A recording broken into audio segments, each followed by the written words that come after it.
that off with your latest album, Northern Sun Sessions, because it is an outstandingly good album. Cheers, mate. Thank you. It was released in November last year, and you must be so proud of it. Yeah, definitely. I think this one more than any of the others, because we just did it all ourselves. We did, from what we've learned in the last, say, 10 years, and took on the production and finding engineers and mixers and masterers, and it was a completely new experience. So kind of thought, I don't know, it was really scary thinking, wow, this is going to be reviewed like the last albums, and what if it's like a 4 out of 10 type of a marked kind of. But I think, I don't know, it feels a lot fresher than it's been for a long time, and it almost feels like there's a rebuild and new fans coming on, and a lot of people have said it's a step up from what we've done previous, and it's just very, very proud. Yeah, I think it was probably a lot to do with there was no pressure with it. We didn't really know what we were going to do. I mean, originally we were talking about, I think we had about 6 or 7 songs that were sort of rough ideas that had been there before. They'd never quite got on the last record, Divides, but we There's a couple of songs, sorry interrupting, that's been around for a while, like Northern Sun. Yeah. Northern Sun has, yeah. Time, that was going to be on the album for the previous one. I can't remember. It was Gill, wasn't it? I think Gill was kind of like, there's another song similar, so he said you've either got to have that one or that one on it. Right. And similar with a couple of others, but I remember him sort of saying these aren't B-sides, these are, don't put them as B-sides. They were more kind of ideas though, I think, at that point, and it's just, which ones you develop and which ones you don't. I think a lot of, writers will have, maybe 100 ideas floating around at one time, but it just depends which one you kind of focus on and tie up, pretty much, make into the song. So we had a lot of kind of ingredients there for a long time, but it was and it was kind of like, these are the last songs that the fans have never heard. So originally it was kind of talk of like, well, let's just put an EP out, and then that might be it for a while, and we'll go and do something else. And then I guess just from being in the studio, more ideas come about. I wrote a load of other songs, then we had an album. Which studio was it recorded in? We did, yes. Well, yeah and no, because we did drums and big guitars in a really cool studio just outside Matt called The Edge. And then we did the other half just at the setup that I've got. Right. So, I mean, that was a completely new experience as well. I was working kind of day and night doing editing and sending the audio files off to, and I'd never done it before in my life. And we were on a time frame, and I almost lost my mind. I've never done anything like that. I dropped my hard drive, lost a couple of songs. The clock was ticking. Yeah. And because the way it is, you kind of, the pre-order was kind of paying for, the fans had already paid, and it's like, wow, we can't mess this up. You didn't go down the pledge route, did you, for this album? We didn't. We never have, really. It was just a pre-order. Yeah. Route. It sounded like the right thing to do in the current climate of pledge. I really hope that they get it sorted out. It is a fantastic concept. It's great. There's just something gone wrong there that they need sorted out quickly. Yeah, I mean, I know loads of mates of mine that have done pledge stuff, and it's been great. Yeah, absolutely. And then all of a sudden it's just recently all come out that it's They'll turn it around. I'm sure they will. I'm sure they will. Yeah, we did a Sitting Ducks, like the EP. I think we did like signed lyrics and T-shirts and stuff through Pledge, but we've never actually used it as a platform to fund an album. Yeah, Sitting Ducks was the EP was the first time you've basically gone on your own. Wasn't it was pretty. I was like, as the title says, you were Sitting Ducks. It was a pretty dark time actually, because we were so used to right, you're going to be touring around America, you're going to be doing this, you're going to be doing that, and the label folded, and Matt left the band, and it was like me and Dan. It was proper kind of crossroads of what we're going to do. We didn't have any of that anymore. We were kind of out of the contracts, and it was like, wow, it was just really scary. Yeah. But we knew that. And how long did that go on for before you realised you knew what you wanted to do? I think it was, well, yeah. Still there, I think. I think it was just because we were still sort of tied into a lot of stuff, so it felt like our hands were tied. Right. But we you know what it's like in this day and age now. If the minute you're quiet for 6 months, you're kind of dead. You know. So I think we just sort of knew we had to put something out just to sort of keep things going, and I don't know. It just felt like sort of putting the EP out and waiting to get out of certain deals, waiting to get out of certain things, and. I don't know. I think it's just the response really since then from the fans and stuff is the reason that we'll probably carry on going. I mean, you've got a very, very strong fan base. Yeah, we were at a point I think this time last year where it was like, let's just get these songs that the fans haven't heard, or let's get what we've got at the minute out to the fans, and then let's just give it a breather, for a while. But I don't think we anticipated how well it would go, and then other people have come on board to say, we'll book you some tours and we'll do this and that, and it kind of feels like a bit of a, like you're starting again. Really? Yeah, it does. Yeah, because I mean, it's weird. Like I say, it's really the response from the fans, really, because one of the mad thing is when you do start trying to do it on your own, you do find a lot of doors that maybe would have been open to you in the past.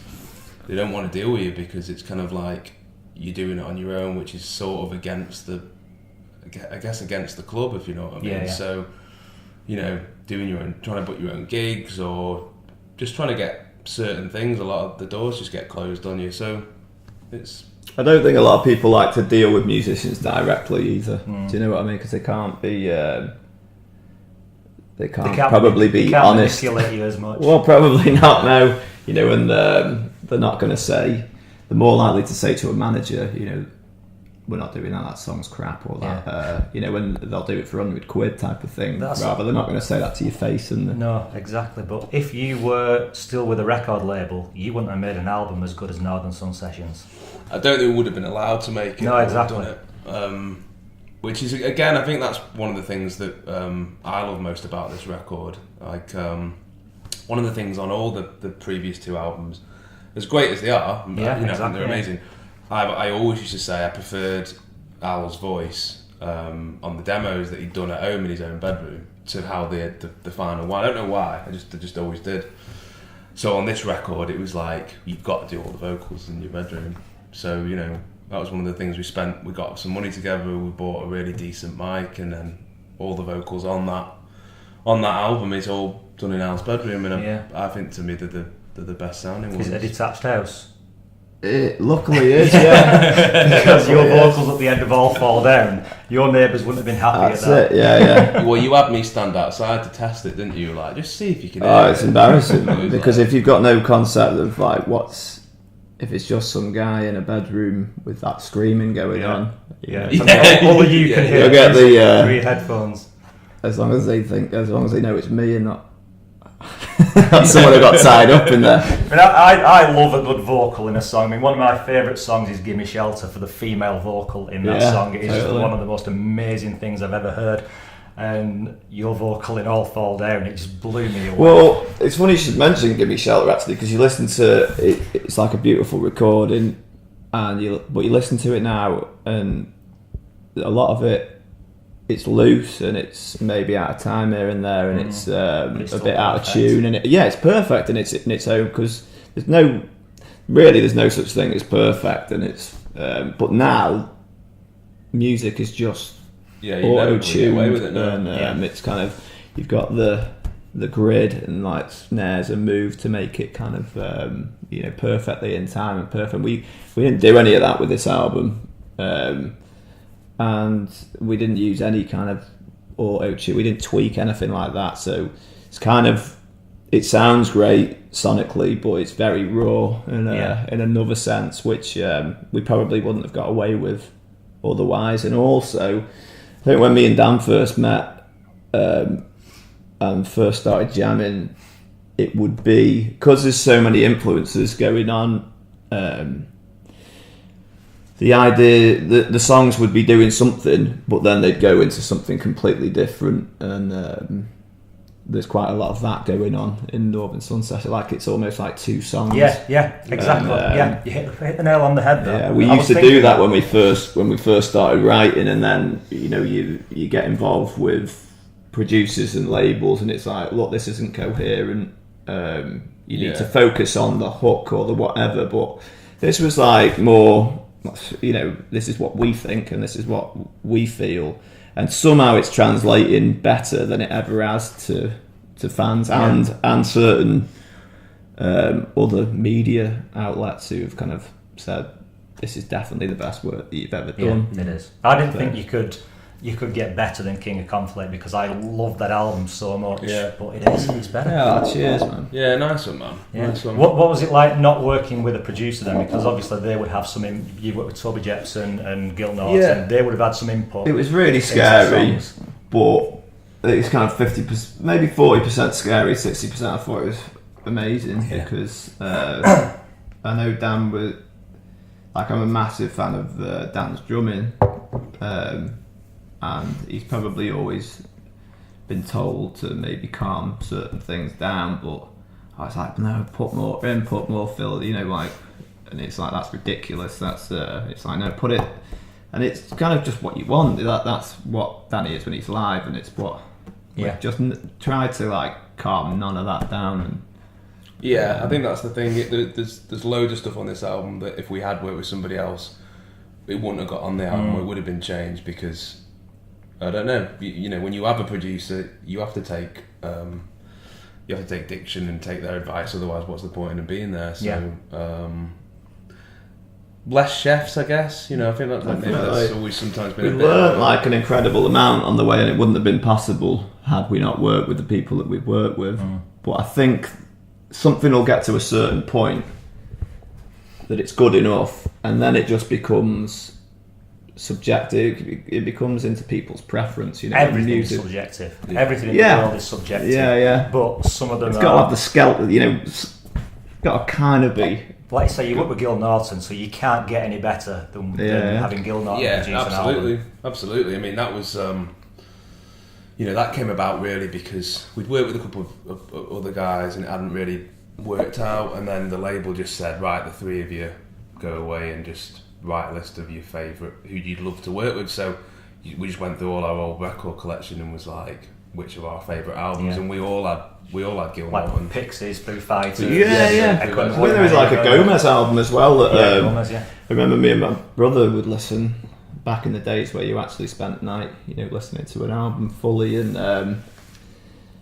I love that debut Gomez album. Yeah, but there's one that Gill did, I think in 2006 or something like that, and we were I probably got the year completely wrong, but just how clear it was and how it kind of came out of the speakers and how it was like, who's produced this, and it.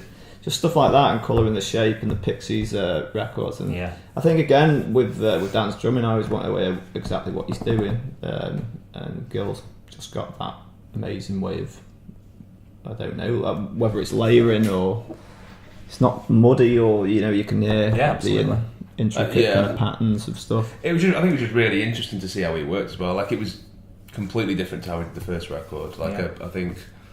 Pretty much all my drum tracks, I think, were done after midnight, and it was only me, Gill, and Gill's engineer. Whereas previously, we'd always be doing it with the band. The band would be in there listening to what I'm doing. So it was just interesting to see how he worked, And I think that probably helped us as well with this record. I think Al probably took a lot from the working with Toby and how he produced the first record, and then bits of how Gill produced the second record, and the production on the latest album is outstanding. Oh, cheers, man. I mean, it's you need to outsource yourselves. Yeah, I think there's always, as long as there's that feeling to we can do better than what we've done before, or there's the ideas, and that's the most important thing. Like, if you've got the song that you think people need to hear this, or I guess it's like a communication. Like, I've got something really special here that I need to get out there. That's kind of the most important thing really out of any of the money or popularity.